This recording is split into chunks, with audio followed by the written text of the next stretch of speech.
consider petting a dog our way of paying the dog. And for this part, you can actually film me. Okay. So, it's okay.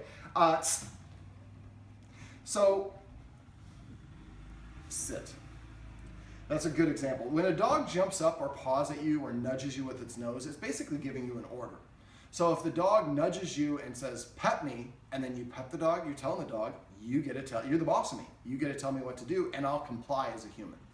So whenever the dog nudges you, what I would do is give it a counter order. Ask it to sit or lay down. Sit.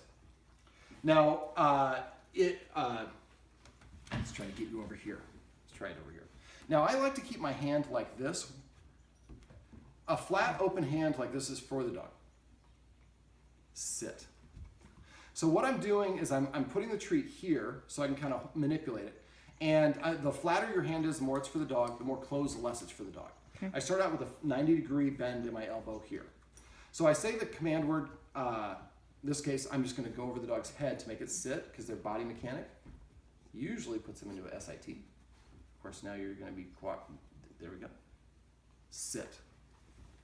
And I scratch under the chin with kind of this motion. When a dog is proud about what it's done, its nose is parallel to the ground or elevated.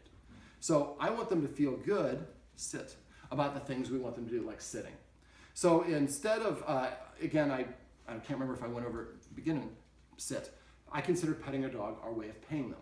So I pay them for doing the things that I want. I call these desired behaviors. So now you see they're both sitting because they both got a treat when they sat down.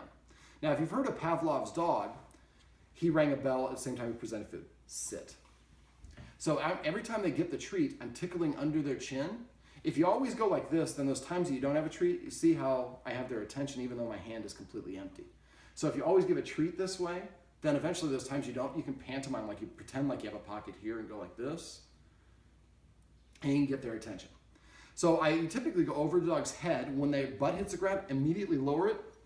Let the dog lick it off my hand. The second it touches their lips, they should hear the command word, sit. Most people talk way too much to their dog.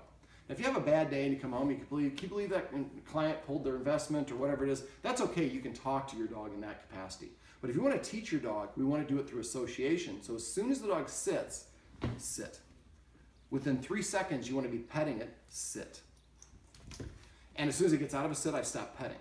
But after a while, it's like if I get in a sitting position, I get a treat, sit, or attention, and a scratch under the chin. Eventually, the scratch on the chin becomes the same thing as the treat. Now, if you ask the dogs to sit or lie down before you provide them attention or affection, that helps develop a healthy leader-follower dynamic so they see if I want something from a human, I have to earn it. I have to do something for them. Now, at first, I do it whenever they jump up or nudge at me. I give them a counter order of sit. After a while, what I just was demonstrating here, they were sitting on their own. I didn't ask them to sit. Every time they sat, though, I immediately pet the dog. I call this passive training. Let's see if we can get you to do it. Sit. You can train your dog to do anything that it normally does on its own by reinforcing the act within 3 seconds of them doing it. Okay. So as soon as they sit, I reach over, sit. Now, after this dog's been sitting here for a while, so petting and saying sit isn't going to be as helpful in that regard. But if you lie on the couch and the dog comes and lays down in front of you, whatever your command word is, I call it crash for my dogs. Reach over and start petting your dog. Even though you didn't ask for it, after a while they associate the massage with the action, with the word.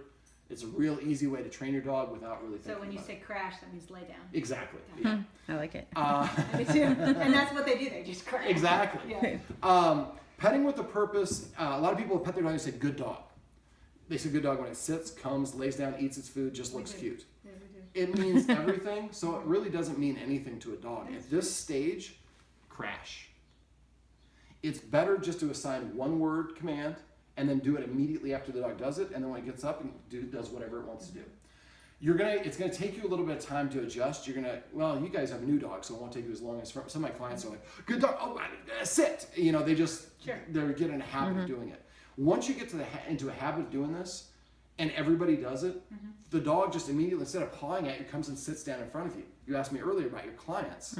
Well, if the dog sits down in front of the client, and I'll show you something off camera where we can condition them to do that, make it even more enticing to do that. But eventually they just learn, if I go and sit in front of a human, they give me attention or treats, and then just come and start sitting in front of you rather than jumping up.